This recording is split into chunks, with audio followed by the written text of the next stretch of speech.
ఆమేన్.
ఆమేన్. మహాగణుడు, మహోన్నతుడు, పరిశుద్ధుడైన దేవా, ఉదయకాల సమయంలో నీ దయగల సింహాసనం ఎదుటకు తీసుకొచ్చినందుకై నీ వందనాలు చెల్లిస్తున్నాం. గడిచిపోయిన వారమంతా నీ కృపాక్షేమములు మా వెంట ఉంచి మమ్మల్ని రక్షించి, విమోచించి, భద్రపరిచి, ఆశీర్వదించి, దీవించి నీ పాద సన్నిధిలో, నీ మందిరములో గడపడానికి మీరు మాకు ఇచ్చిన కృపకై నీ వందనాలు చెల్లిస్తున్నాం. అద్భుత కార్యములు చేయ దేవుడు, ఆశ్చర్య కార్యములు చేయ దేవుడు. ప్రభు, ఈ యొక్క పడమటి అరిజినవాడ దువ్వూరు గ్రామంలో నీ సంఘాన్ని ఉంచారు, అందుకై నీ వందనాలు. ఈ సమయంలో నీ మందిర ఆవరణములో సంఘముతో కలిసి ఆత్మతో సత్యముతో ఆరాధించడానికి మమ్మల్ని సమకూర్చారు. అందుకై నీకు వందనాలు. పాటల ద్వారా, వాక్యం ద్వారా నిన్ను హెచ్చించి పూజించి గణపరచుటకు కృప చూపించమని ప్రార్థిస్తున్నా. చేరి వచ్చిన ప్రియులను బట్టి నీకు వందనాలు. ఇంకా ఎవరైనా వస్తుంటే సకాలములో రావడానికి సహాయం చేయండి. వాతావరణ ప్రభావం వల్ల ఎలాంటి ఇబ్బందులు లేకుండా నీ సన్నిధి, నీ సహాయం మాతో ఉంచు. నీకు ఇష్టమైన రీతిలో మేము నిన్ను ఆరాధించడానికి సహాయం చేయమని ప్రార్థిస్తాం. ఆది అంతము వరకు నీ కృపాక్షేమములు మా వెంట ఉంచమని ప్రార్థిస్తూ ఈ సందర్భంలో సార్వత్రిక సంఘాలు జ్ఞాపకం చేసుకోండి. 7 ఖండాలలో జరుగుతున్న పరిచర్యను జ్ఞాపకం చేసుకోండి. నీ పరిచర్యకు మీరే ఫలభరితంగా చేయమని ప్రార్థిస్తూ యేసుక్రీస్తు నామములో స్తుతించి ప్రార్థించి వేడుకొనుచున్నాము తండ్రి. ఆమేన్.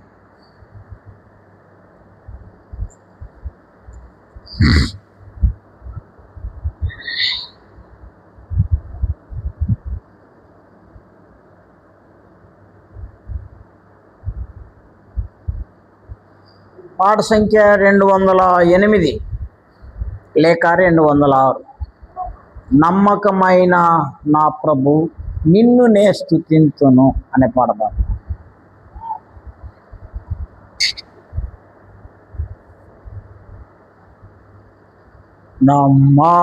నమ్మకమైన నా ప్రభు నిన్ను నే స్తుతింతును, నిన్ను నే స్తుతింతును.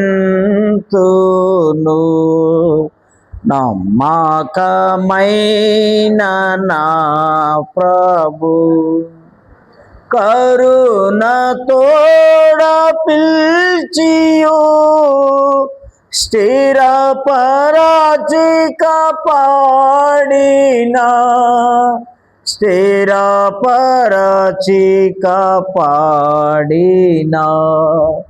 కరుణతోడ పిల్చియు స్థిరపరచి కాపాడినా, స్థిరపరచి కాపాడినా. స్థిరపరచిన నా ప్రభున్ పొగడినే స్తుతింతును, స్థిరపరచిన నా ప్రభున్ పొగడినే స్తుతింతును. నమ్మకమైన నా ప్రభు నిన్ను నే స్తుతింతును, నిన్ను నే స్తుతింతును. నమ్మకమైన నా ప్రభు ఎన్నోసార్లు నీ కృపను విడచియుంటినో ప్రభు, విడచియుంటినో ప్రభు. ఎన్నోసార్లు నీ కృప విడచియుంటినో ప్రభు, విడచియుంటినో ప్రభు. మన్నాన తోడ నీ దారిన్ చేర్చిన క్షమించితివి, మన్నాన తోడ నీ దారిన్ చేర్చిన క్షమించితివి. నమ్మకమైన నా ప్రభు నిన్ను నే స్తుతింతును, నిన్ను నే స్తుతింతును.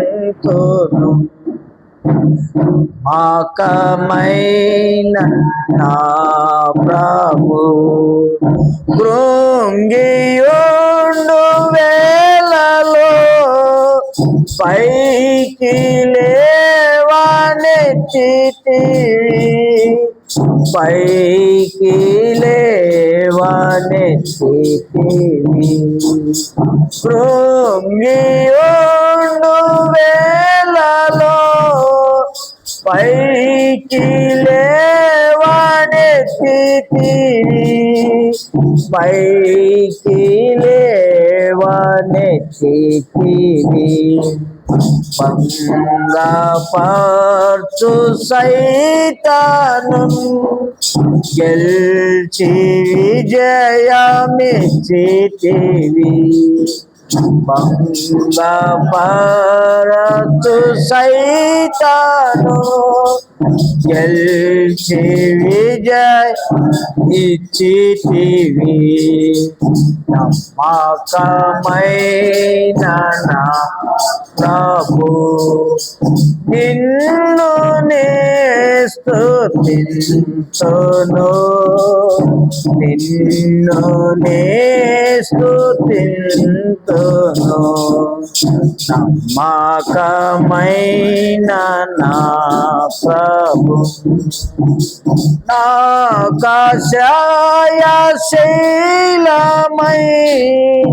కోటగా నీవు ఉంటివి, కోటగా నీవు ఉంటివి. నాకాశ్రయశీలమై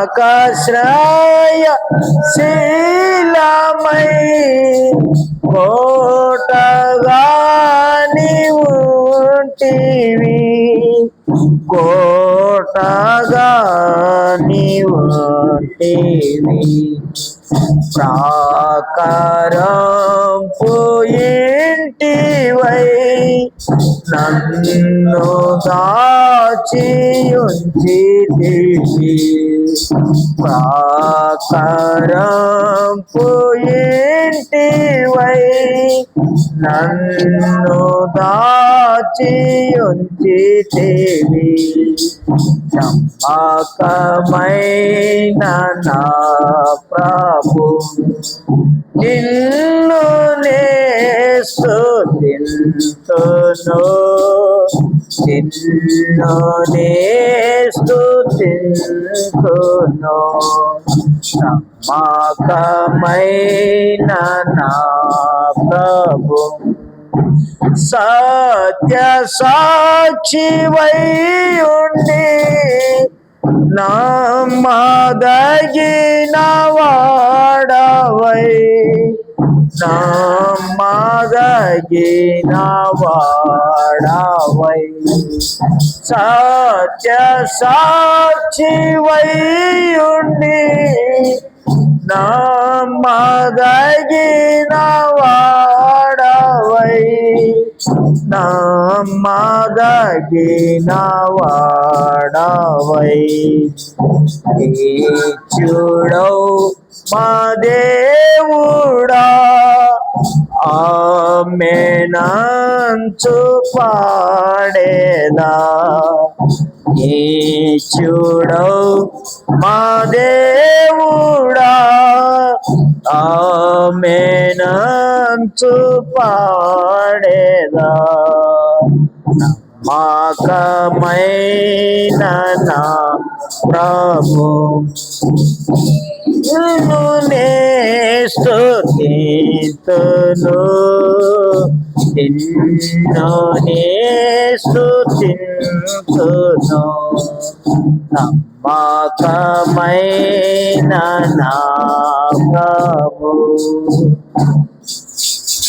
394 లేక 391 పాట సంఖ్య.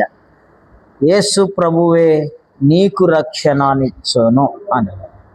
94 లేక 391 2 వచనాలు పాడతా. యేసు ప్రభువే నీకు రక్షణనిచ్చును, యేసు ప్రభువే నీకు రక్షణిచ్చును.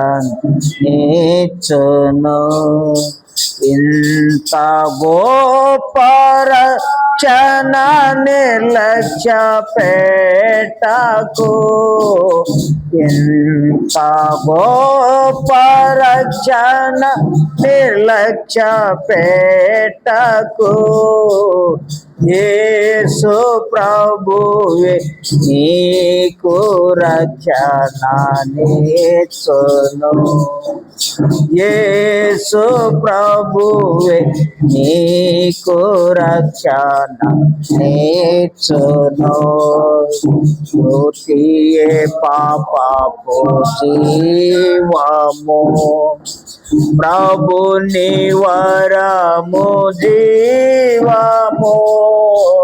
మృతియే పాపపు జీవము, ప్రభుని వరము జీవము. క్రీస్తునంగీకరించిన నిత్య జీవమిచ్చును. క్రీస్తునంగీకరించిన నిత్య జీవమిచ్చును. ప్రాణము ఆ శిలువపైనే బలిగా నీడే నిన్కొనే గదా. ప్రాణము ఆ శిలువపైని బలిగా నీడే నిన్కొనే గదా. మరతువా యేసుని ప్రేమను మరువకు.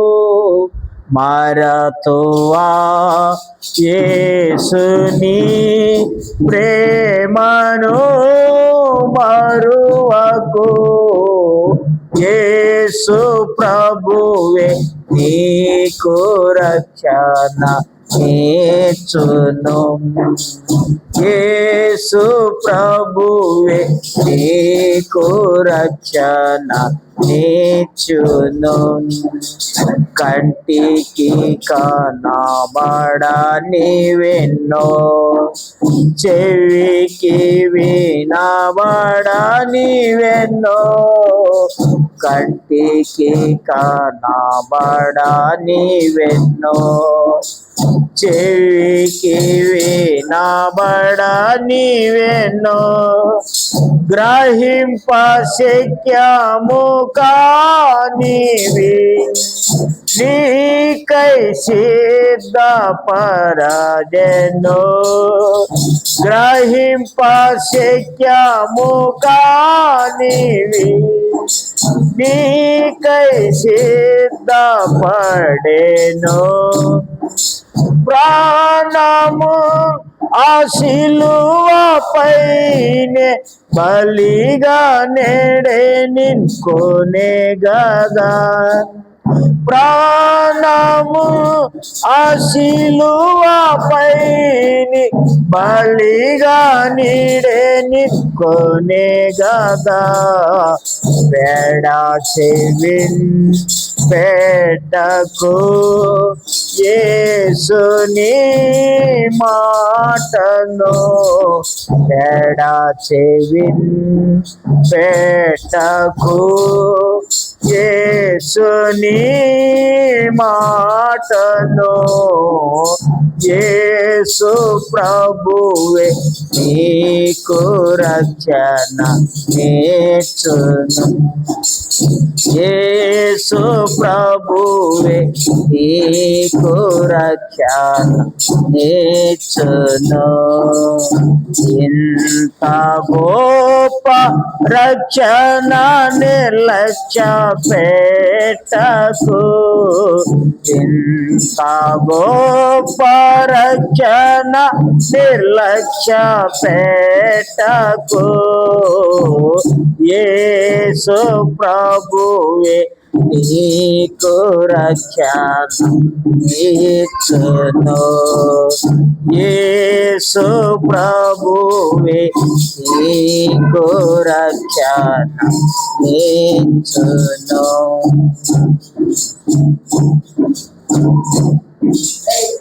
చివరిగా పాట సంఖ్య 89 లేక 87. ఈ పాట కూడా ఫస్ట్ 2 చరణాలు, లాస్ట్ చరణం పడదాం. యెహోవాను గానము చేసేదము ఏకముగా అనే పాట పాట సంఖ్య 89 లేక 87. యెహోవాను గానము చేసేదము ఏకముగా మనకు రక్షకుడు ఆయన మహిమా పాడెదము. ఆయనను వర్ణించెదము. ఆయన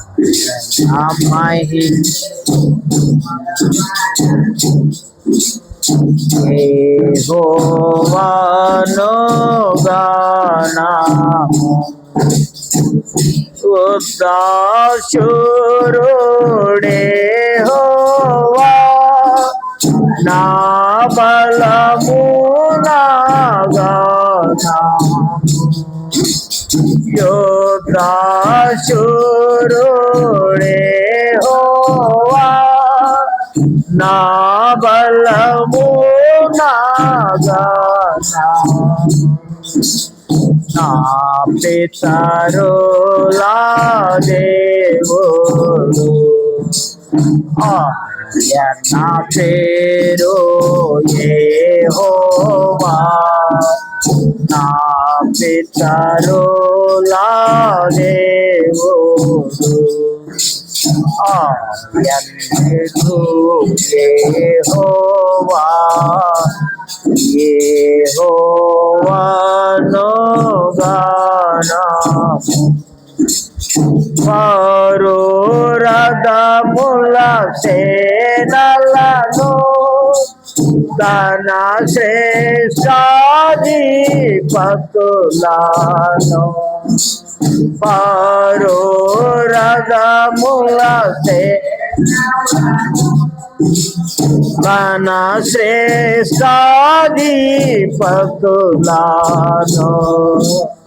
ఎర్ర సముద్రములోన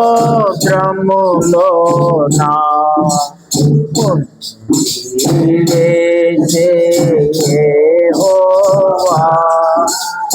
ఎర్ర సముద్రములోన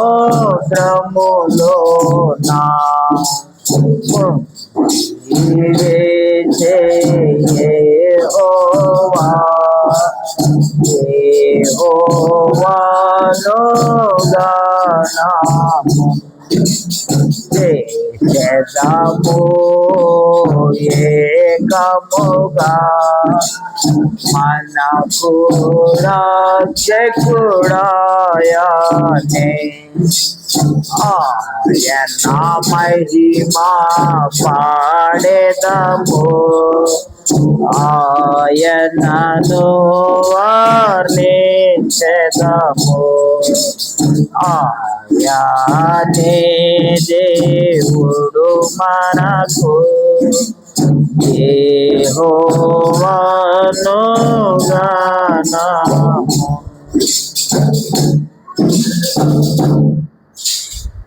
ఈరోజు ఆరాధన కొరకై మొదటి తెస్సలోనికైలకు రాసిన పత్రిక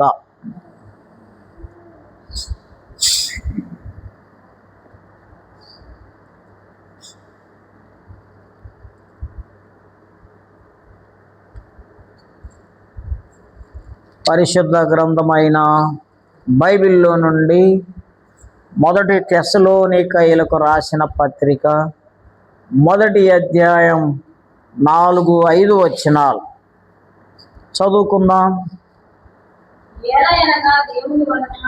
ఏలయనగా దేవుని వలన ప్రేమింపబడిన సహోదరులారా, మీరు ఏర్పరచబడిన సంగతి అనగా మా సువార్త మాటలతో మాత్రము కాక శక్తితోనూ పరిశుద్ధాత్మతోనూ సంపూర్ణ నిశ్చయితతోనూ మీ యొద్దకు వచ్చి ఉన్న సంగతి మాకు తెలియను.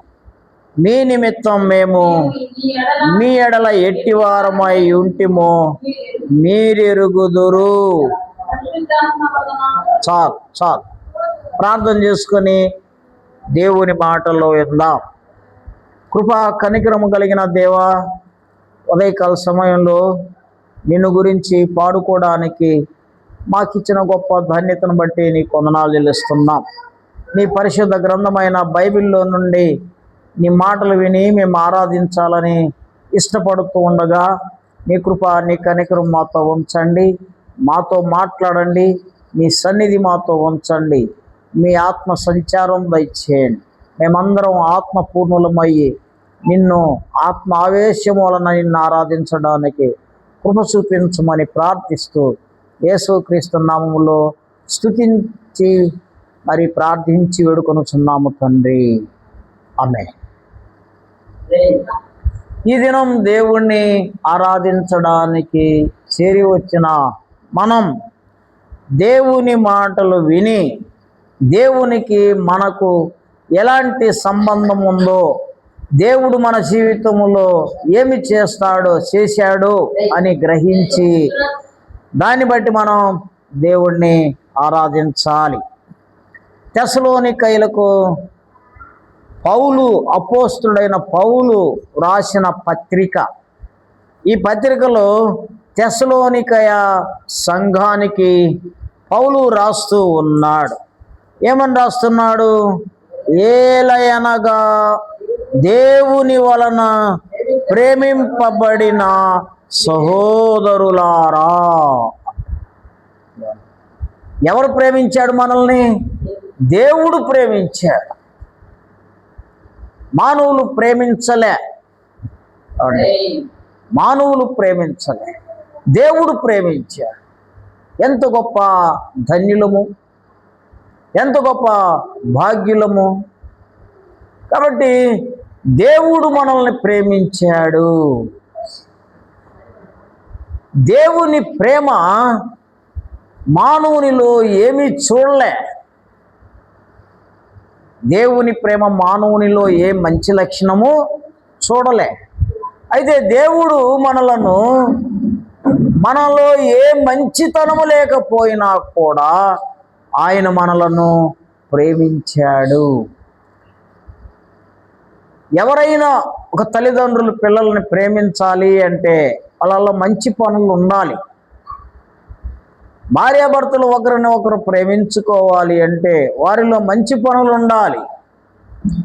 అయితే మానవునిలో ఏ మంచి పని లేకపోయినా, పాపాత్ముడు అయినా కూడా దేవుడు మానవులను ప్రేమిస్తున్నాడు.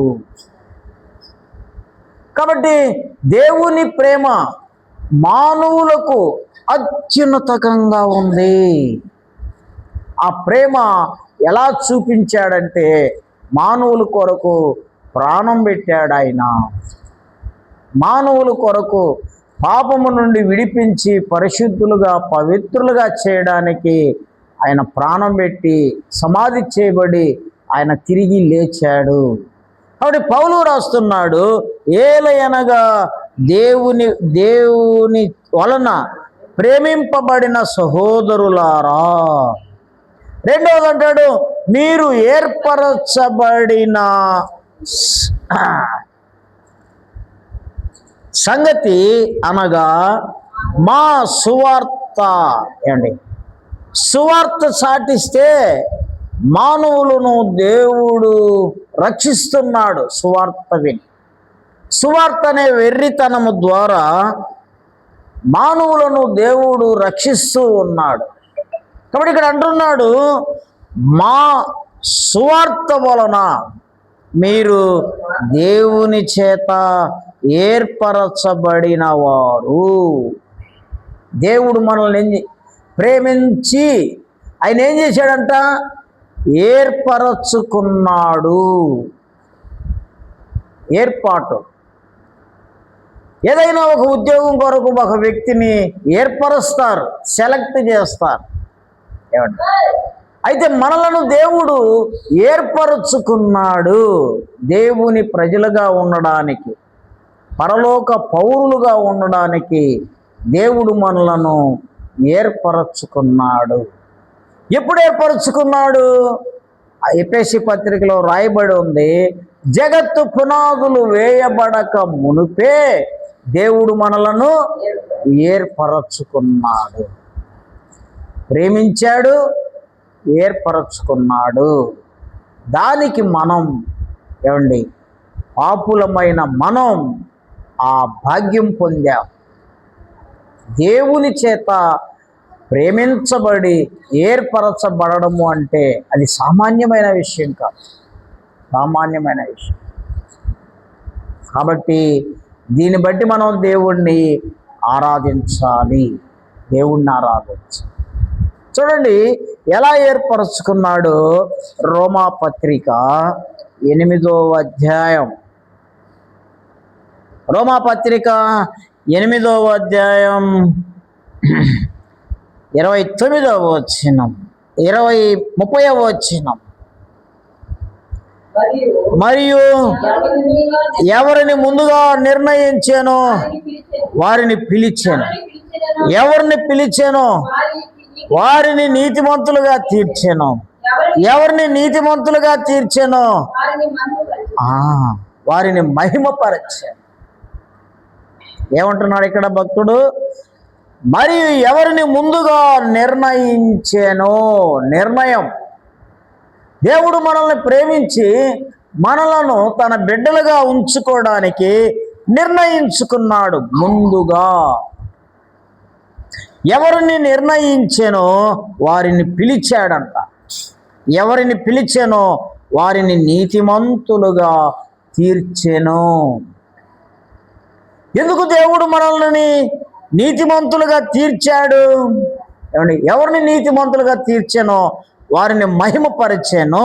ఎందుకు అంటే 29వ వచనములో, ఎందుకనగా తన కుమారుడు అనేక సహోదరులలో జ్యేష్ఠుడగునట్లు దేవుడెవరిని ముందు ఎరిగెనో వారు తన కుమారునితో సారూప్యము గలవారమవుటకు వారిని ముందుగా నిర్ణయించెను. యేసుక్రీస్తు వారి యొక్క స్వరూప్యము కలిగి ఉండడానికి మనం ఏం కావాలంట? యేసు ప్రభు యొక్క స్వరూప్యము కలగ. స్వరూప్యం అంటే పోలిక. మనం యేసుక్రీస్తు వారి పోలికలోనికి రావాలి. అంటే మానవుల్ని ఎలా తయారు చేశారంట? ఆదికాండంలోనికి వెళితే మానవుడు తన పోలిక చొప్పున, దేవుని పోలికల్లో, తన స్వరూపమున, దేవుని స్వరూపములో మానవుని తయారు చేశాడు. ఏంటి దేవుని స్వరూపము, దేవుని పోలిక అంటే పరిశుద్ధత అండి. పరిశుద్ధత. కాబట్టి మానవులను పరిశుద్ధులుగా సృష్టించాడు. అయితే మానవుడు ఈ కల్పన విధానములో లేకుంటే తన స్వయం ఆలోచనలో దేవునికి విరోధంగా ప్రవర్తించి పాపాత్ముడైపోయాడు. పాపి అయిన మానవుణ్ణి తిరిగి దేవుని స్వరూపములోనికి మార్చుకోవడానికి యేసుక్రీస్తు వారు మనలను ముందుగా ఏర్పరచుకున్నాడు. ఇప్పుడు మన భక్తి, మన విధానములో మనము దేవుని పోలికలోనికి రావాలి, పరిశుద్ధతలోనికి రావాలి.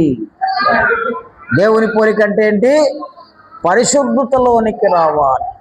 నిర్గమకాండములో దేవుడు ఒక పిలుపునిచ్చాడు, నేను పరిశుద్ధుడును గనుక మీరును పరిశుద్ధులు అవ్వండి. అది దేవుని పోలిక.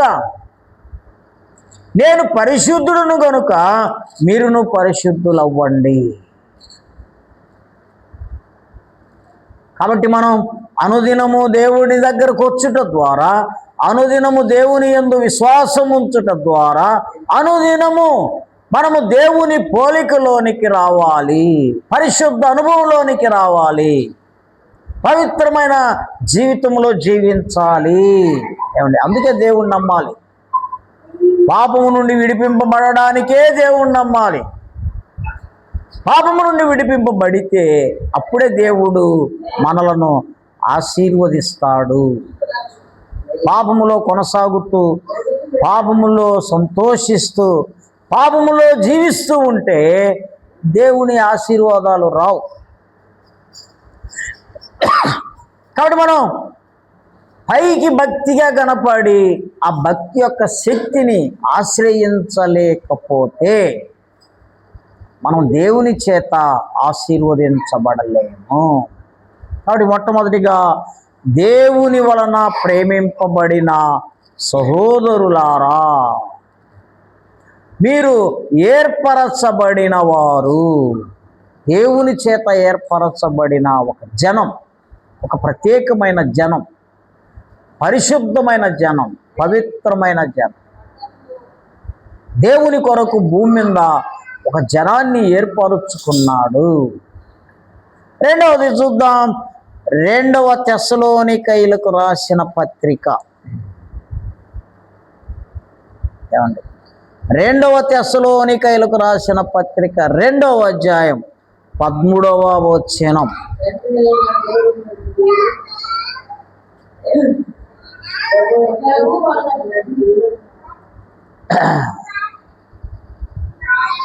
రెండు 13.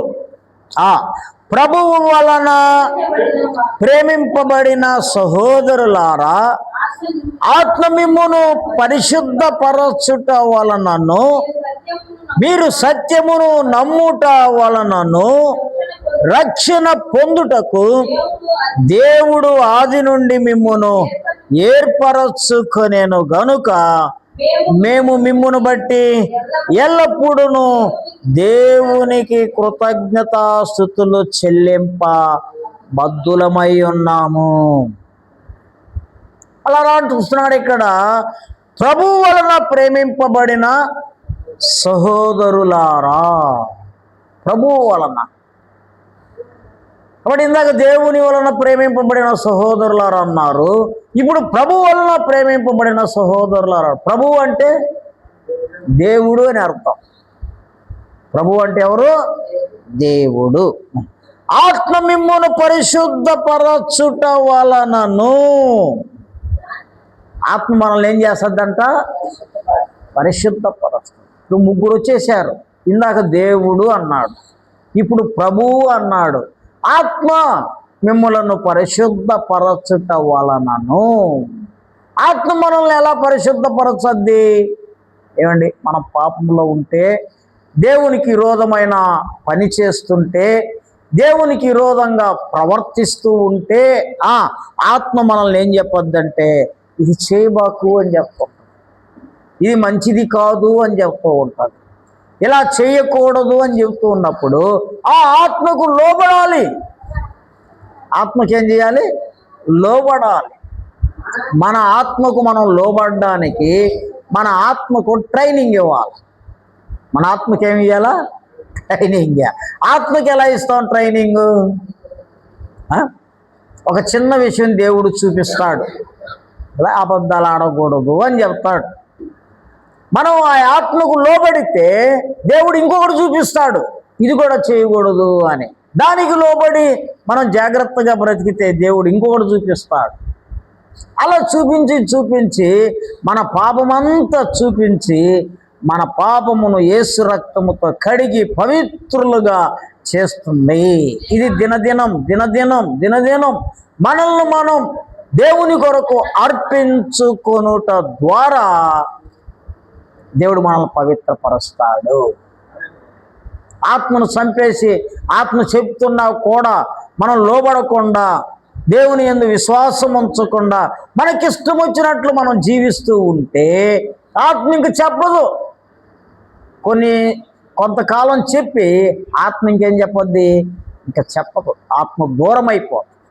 కాబట్టి ఇక్కడ పౌలు అంటున్నాడు, ఆత్మ మిమ్మును పరిశుద్ధపరచుట వలన, ఆత్మ పరిశుద్ధపరచుట వలన. మూడవది, మీరు సత్యమును నమ్ముట వలనను. సత్యమును నమ్మాలి.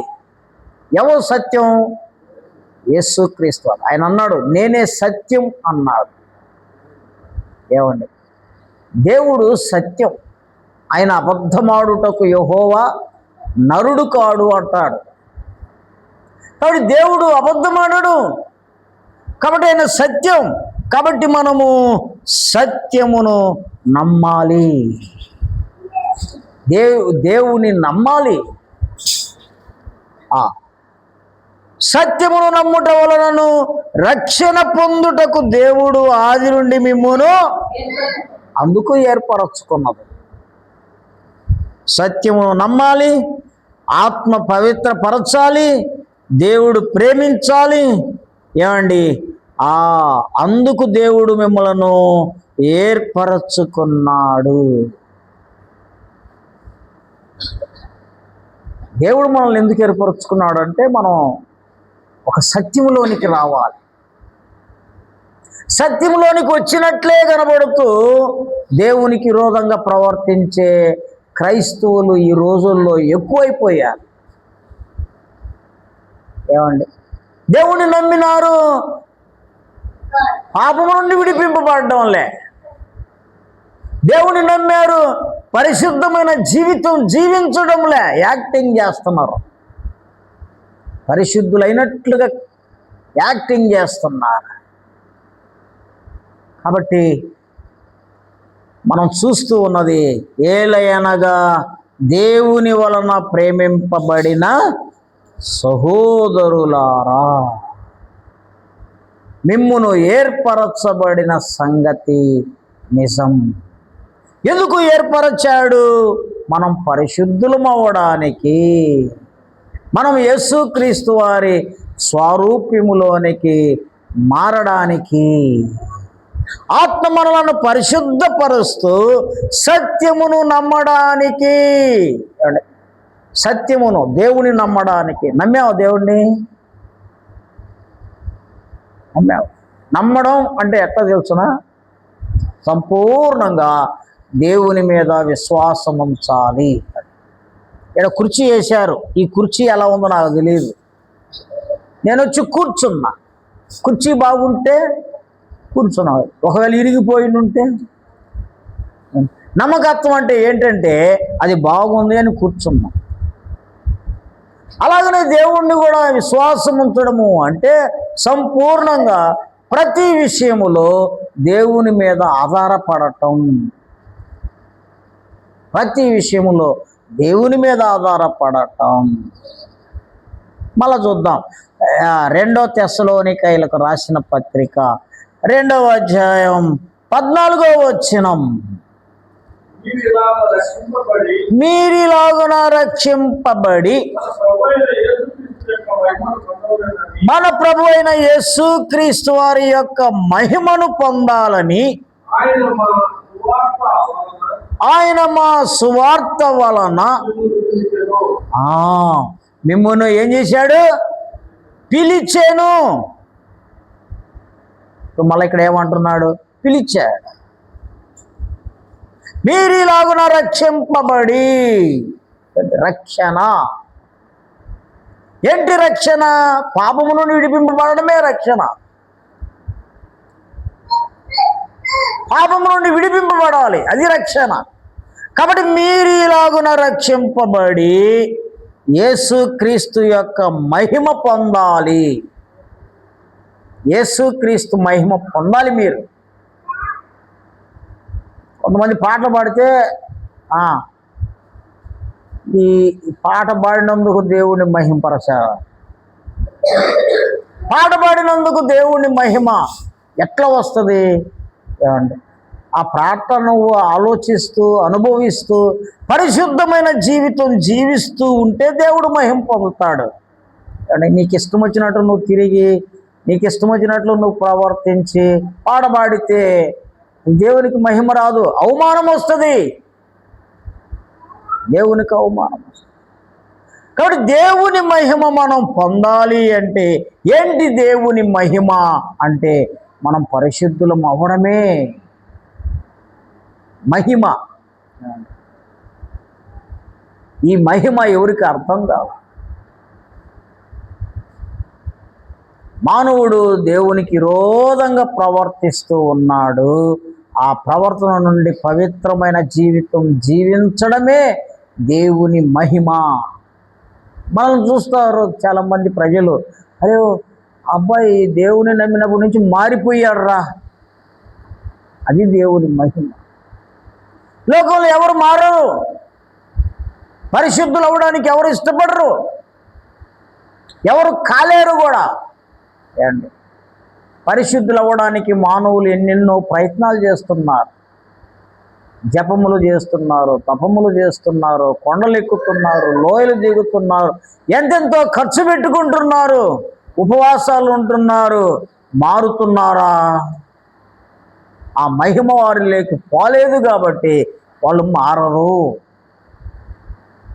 మళ్ళా పాత స్వభావం, పాత స్థితి ఎలా ఉన్నాడో అలాగనే ఉంటాడు. ఆ మహిమ పొందితే మారాలి, జీవితం మారాలి. మారలేదు అంటే దేవుని మహిమ వానిలోనికి రాలేదు. దేవుని మహిమ మానవునిలోనికి వస్తే మానవ జీవితం మారాలి. కాబట్టి ఇక్కడ అంటాడు, యేసుక్రీస్తు యొక్క మహిమ పొందవలెనని ఆయన మా సువార్త వలన మిమ్మును పిలిచెను. సువార్త వలన పిలిచి ఏం చేస్తాడంట? మళ్ళా వద్దాం, 1 తెస్సలోనికయులకు రాసిన పత్రిక 2వ అధ్యాయం 11వ వచనం.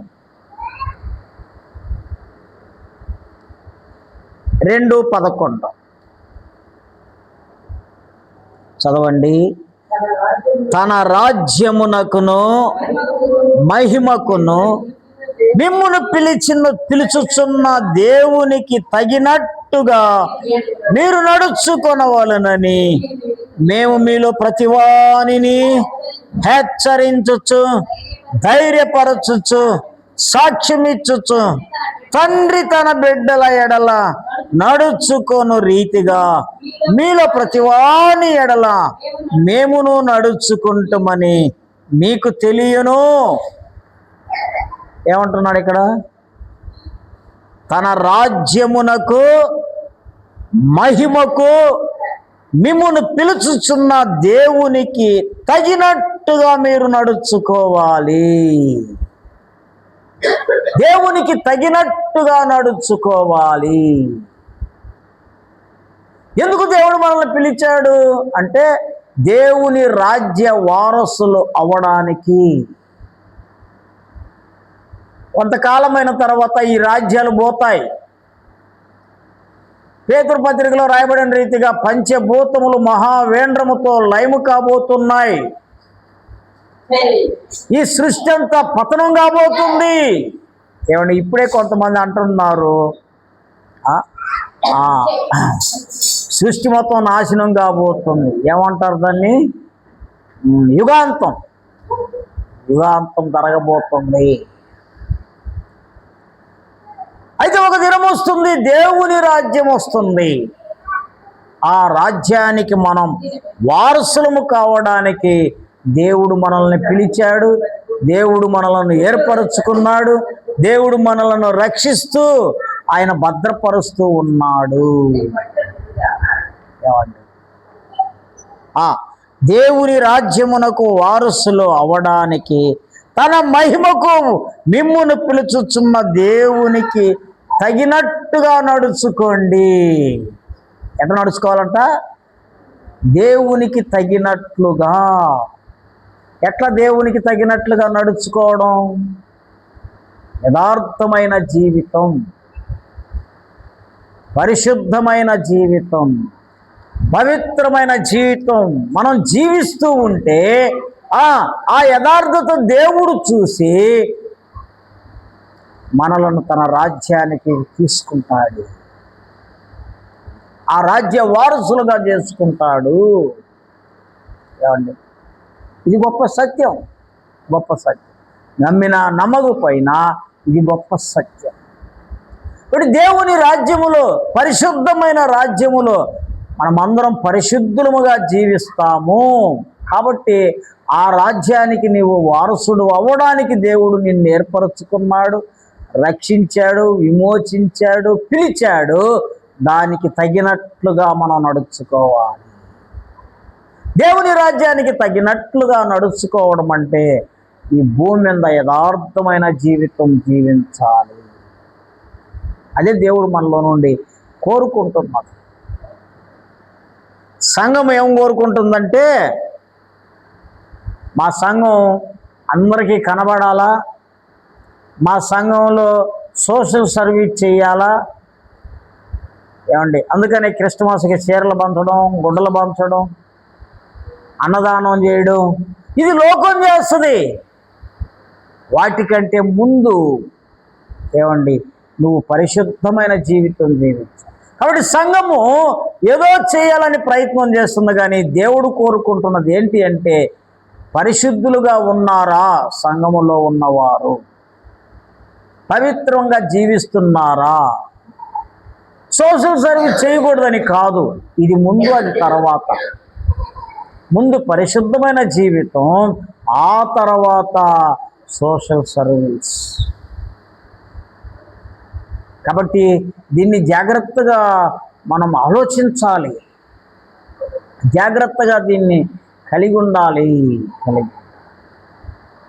కాబట్టి దేవుని రాజ్యానికి, దేవుని మహిమకు మనము పాత్రులం కావాలని దేవుడు కోరుకుంటూ ఉంటున్నాడు.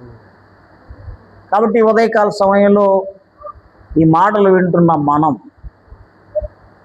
అలాంటి అనుభవంలో నడుచుకోవడానికి ప్రయత్నం చేస్తున్నామా?